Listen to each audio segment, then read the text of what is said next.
আমরা যতক্ষণ বেঁচে আছি, বা কেউ কোথায় মারা যাবে, আমি কোথায় মারা যাব, পৃথিবীর কোনো মানুষ বলতে পারে না।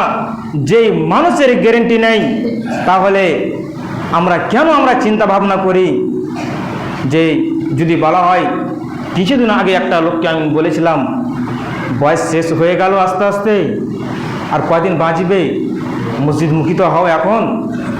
তখন আমাকে বলেছিল যে সব কাজ করতে পারি মুলি সাহেব, কিন্তু নমাজ পড়তে পারি না। সব কাজ করতে পারে, নমাজটাই আমার জন্য ভারী হয়ে গেছে। তারপর 2 মাস পরে সে লোকটা মারা গেল। তাহলে একটু চিন্তা করণীয় দরকার। 60 থেকে 70 বছরের জিন্দেগিকে সে অতিবাহিত করে দিল, 60 থেকে 70 বছরের জিন্দেগি সে পার করে ফেলে দিল। এখন পর্যন্ত সেই মসজিদমুখী হতে পারেনি, কবরে চলে গিয়েছে। তাহলে তার মতো হতভাগা ব্যক্তি আর কে হতে পারে? তার মতো হতভাগা ব্যক্তি আর কে হতে পারে? দুনিয়াতে একদিন এসেছিল, দুনিয়া থেকে সে চলে গেল, কিছু করতে পারলো না। মানুষের জিন্দেগি দেখেন।